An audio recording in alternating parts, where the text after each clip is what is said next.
they'll now shift their focus to the Champions League. Their penultimate Champions League fixture is away against PSG on Wednesday night.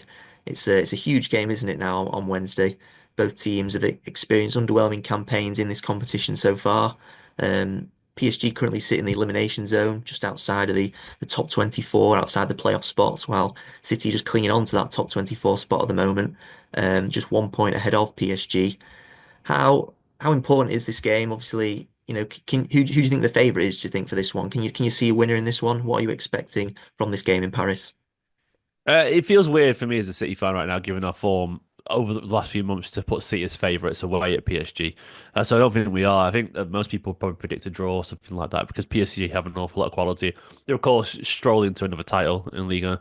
It's going to be easy for them. But they have struggled a little bit, in the Champions League. Look, I think last time out was Salzburg they beat, wasn't it? 3-0. Hmm. Yeah, it was. But they did lose to Bayern before that. Lost to Atletico Madrid before that as well. I mean, there's no shame in losing to any of those teams as well. But it feels like the PSV game where they drew 1-1. They had a lot of chances, but that shows where the struggles have been this season. And there's so much quality for PSG. There really is. And obviously, I don't know if Kvaratskhelia is going to be available. Is he No, available he's for not. this? Obviously, a big statement signing they've made earlier this month, but he won't be eligible for this one. No.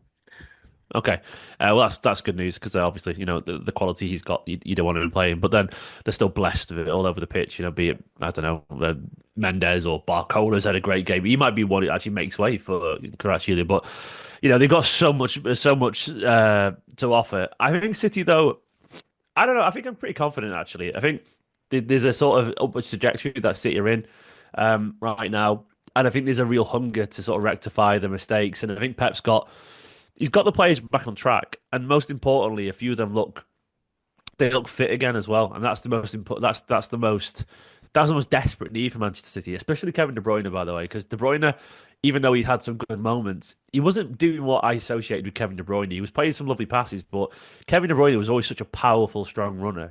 One of the best in the world on the counter, or one of the best in the world at overlapping the fullback, like we saw against Ipswich, and putting across him, be it on the right or on the left. There is no one better in world football, probably still to this day, in that sort of inside channel bit where you're just behind the fullback because he's just an absolute machine there, and we saw him do that. So for me, I do take confidence out of that.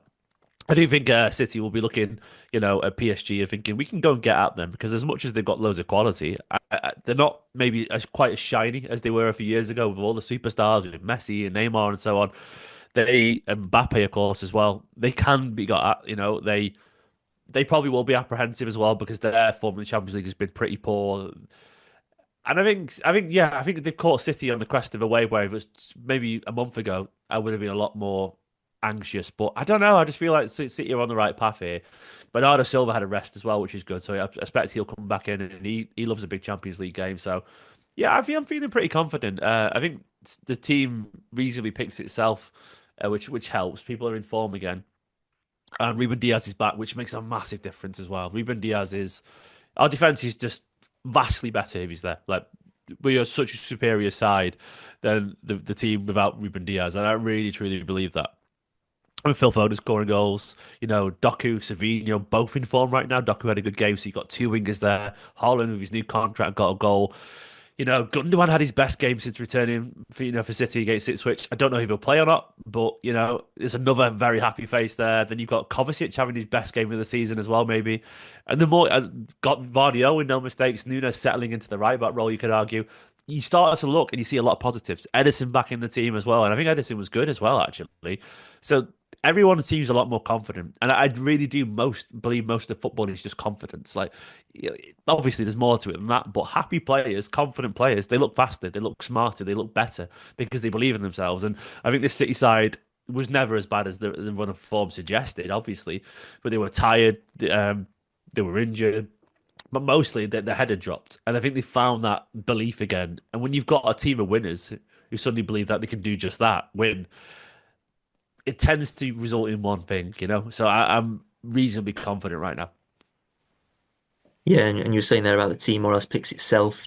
Do you not expect many changes then in this one? Bernardo Silva's possibly one that could come in, and maybe Savinho on one of the wings.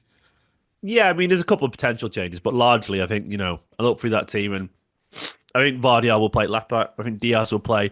It'll be a Kanji, presuming that Ake's not available. So it'll be Diaz and a Kanji. I think Nunes has been fine at this right back role.